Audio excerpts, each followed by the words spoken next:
प्रसार भारती अभिलेखागार की प्रस्तुति सदाबहार सुनहरे दौर का अनमोल खजाना।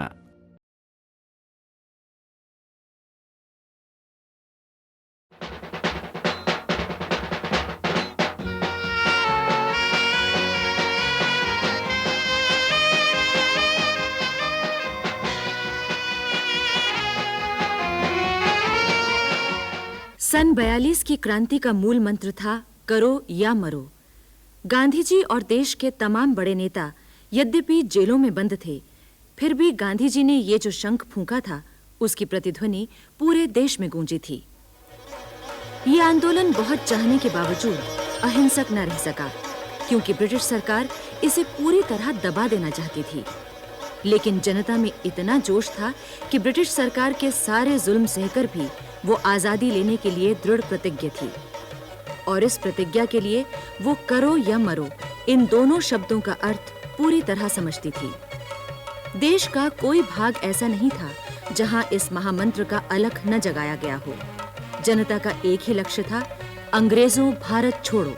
असम में दारांग जिले के गोपुर थाने पर तिरंगा फहराने के लिए 20 सितंबर 1942 को एक विशाल जुलूस चला। इसमें करीब 5000 ग्रामीण जनता थी। ये जुलूस एकदम शांत था और प्रदर्शन तक ही सीमित था। जुलूस के आगे आगे कनकलता बरुआ नामक एक 14 वर्ष की लड़की तिरंगा लेकर चल रही थी। उसके पीछे अनेक स्त्रियां, बच्चे, बूढ़े और जवान चल रहे थे। जब ये जुलूस थाने के पास पहुंचा, तो थानेदार ने अपने सिपाहियों के साथ आगे बढ़कर जुलूस को रोका।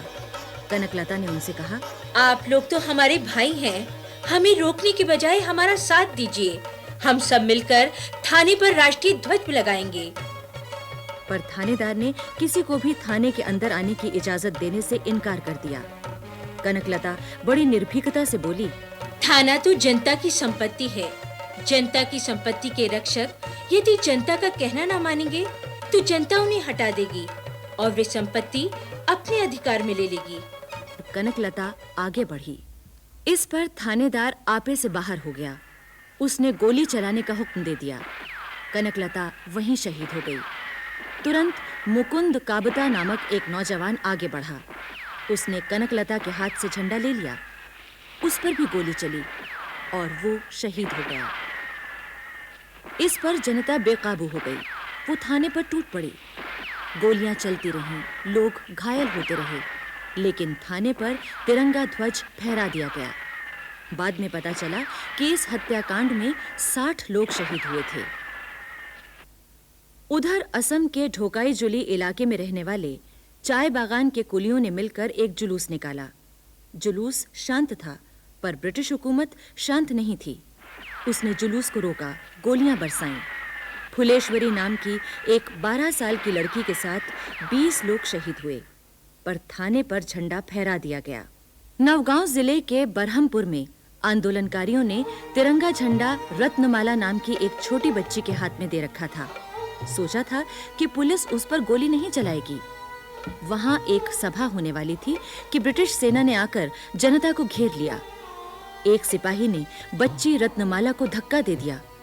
वहां उसकी दादी भोगेश्वरी बच्ची को गिरते देख तिलमिला गई। उसने झंडा लिया और बच्ची रत्नमाला को धक्का देने वाले सिपाही पर उसी डंडे से हमला कर बैठी। फिर तो बूढ़ी भोगेश्वरी पर गोलियां बरसीं और वो हाथों में तिरंगा थामे शहीद हो गई। नौगांव जिले के बेबजिया गांव में लोगों ने शांति सेना बना रखी थी।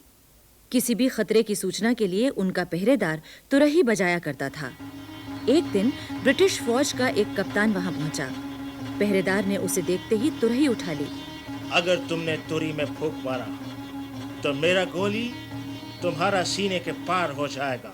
उस पहरेदार का नाम था तिलक डेका। उसने कप्तान की धमकी की परवाह नहीं की। उसने तुरही बजा दी, पर साथ ही कप्तान के पिस्तौल की गोली उसके सीने में समा गई। वो शहीद हो गया। लेकिन तुरही की आवाज सुनकर लोग दौड़ पड़े थे। फिर तो जनता और ब्रिटिश फौज के बीच जमकर संघर्ष हुआ और बहुत से लोग शहीद हो गए। असम के कई स्थानों कामरूप, ग्वालपाड़ा, तेजपुर आदि में भी क्रांतिकारी आंदोलन हुए। अहोम जाति के कौशल कोनवर को क्रांतिकारी कार्यों के लिए गिरफ्तार करके फांसी की सजा दी गई थी। फांसी पर चढ़ने से पहले उन्होंने कहा था, जिस सार्थक लक्ष्य के लिए मुझे फांसी हो रही है, इसका मुझे गौरव है। ईश्वर मुझ पर अधिक कृपा रखते हैं, इसी कारण उसने मुझे इस काम के लिए चुना है।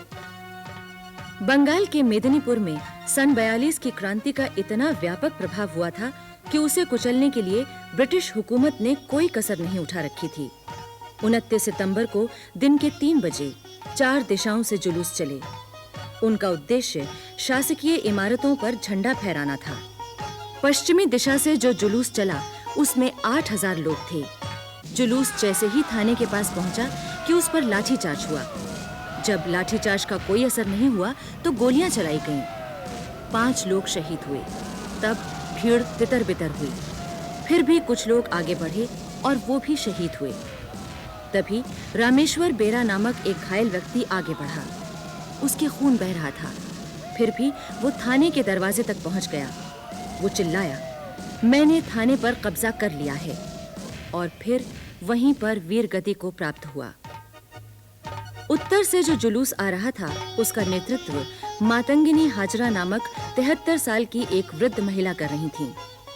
वानकपुर के पास जुलूस पर ब्रिटिश फौज ने लाठीचार्ज किया। तब लक्ष्मी नारायण दास नामक एक लड़के ने आगे बढ़कर एक फौजी की बंदूक छीन ली। इस पर फौजियों ने उसे इतना मारा कि वो वहीं ढेर हो गया। इसके बावजूद भी मातंगिनी हाजरा के नेतृत्व में जुलूस आगे बढ़ने लगा। झंडा अभी भी मातंगिनी हाजरा के हाथ में था। फौज ने उसके दोनों हाथों में गोली मार दी। उसके घायल हाथ तो झुके पर तिरंगा नहीं झुका। वो कह रही थी, अरे बेटो, अंग्रेज सरकार की नौकरी छोड़ दो। इस पर मातंगिनी हाजरा के माथे पर एक गोली लगी। वो गिर पड़ी। जुलूस फिर भी नहीं रुका तो और गोलियां चली। इस बार 14 वर्ष का पुरी माधव प्रमाणिक, नगेंद्रनाथ सामंत और जीवन चंद्र वंश शहीद हुए। दक्षिण दिशा से आने वाले जुलूस पर राकरा पुल के पास गोली चलाई गई। 17 साल का निरंजन तथा 22 साल के पूर्णचंद्र माइती शहीद हुए। घायलों की मदद महिलाएं कर रही थीं। जब ब्रिटिश फौज उन्हें रोकने पहुंची तो वे हंसिये लेकर उन्हें मारने को दौड़ी। इस पर फौजी पीछे हट गए। चौथे जुलूस पर भी अंग्रेज हुकूमत ने जुल्मों की वर्षा की। इसमें सुभाष सामंत और खुदीराम बेरा ने वीरगति प्राप्त की। इस प्रकार मेदिनीपुर में क्रांतिकारियों ने ब्रिटिश हुकूमत की जड़ों को हिलाने में अत्यंत वीरता से काम लिया। उधर कलकत्ता में अंग्रेज हुकूमत ने जब 10 अगस्त को बंगाल कांग्रेस कमेटी को गैर कानूनी घोषित किया तो बड़े-बड़े जुलूस निकले। 13 अगस्त को जुलूस और ब्रिटिश फौज में श्रीमानी बाजार के पास संघर्ष हुआ, जिसमें वैद्यनाथ सेन शहीद हुए। बंगाल के सुसाहाटी, कांथी, फरीदपुर, हावड़ा, हुगली, मेमन सिंह, बर्दवान, बोलपुर, नदिया आदि अनेक स्थानों पर सन 42 की क्रांति का उग्र रूप दिखाई दिया। अंग्रेज हुकूमत ने यहाँ भी अपना दमन चक्र चलाया, किंतु आजादी के लिए क्रांति की इस आंधी को रोक पाना उनके लिए मुश्किल हो गया था। उड़ीसा में सन 42 के आंदोलन में जहाँ स्थान-स्थान पर जुलूस निकले, वहीं अंग्रेज पुलिस ने उसे दबाने के लिए हर तरह की कोशिश की। सभी बड़े नेता गिरफ्तार कर लिए गए थे, जिससे हड़तालें और सभाएं हुईं। इनमें बहुत बड़ी संख्या में छात्रों ने हिस्सा लिया। कटक में 16 अगस्त को कुछ राजनीतिक कैदी बाहर भेजे जा रहे थे। इस पर 3-4 हजार की भीड़ इकट्ठा हो गई और उसने राजनीतिक कैदियों को रोका। तब पुलिस ने गोली चलाई। एक व्यक्ति शहीद हुआ और बहुत से घायल हुए। कटक के पास बैरी में भारत छोड़ो आंदोलन के अगुआ एक कृषक हरिबंधु पंडा थे। जब ब्रिटिश हुकूमत के हुक्म की परवाह न करके जुलूस आगे बढ़ा तो पुलिस के एक सिपाही ने हरिबंधु पंडा के पेट में संगीन भोंक दी। हरिबंधु वहीं शहीद हो गए। उड़ीसा के पुरी, बालासोर, गंजम आदि में भी आजादी का ये आंदोलन चला था। अंग्रेजों भारत छोड़ो और करो या मरो के नारे महाराष्ट्र में उसी दिन गूंज उठे थे जब 9 अगस्त 1942 को बंबई और देश के दूसरे शहरों में नेताओं को गिरफ्तार किया गया था। पूना में 10 अगस्त 1942 को 10,000 छात्रों ने एक जुलूस निकाला। छात्रों का यह जुलूस एसपी कॉलेज के मैदान में जाना चाहता था, किंतु कॉलेज बंद करके पुलिस तैनात कर दी गई थी ताकि वो छात्रों को रोके। इस पर छात्र फाटक पर ही बैठ गए। पुलिस ने उन्हें उठाना चाहा, पर वो नहीं उठे। तब अचानक छात्रों पर गोलियां बरसने लगीं। 40 छात्र घायल हो गए। उन्हें कोई डॉक्टरी मदद नहीं दी गई।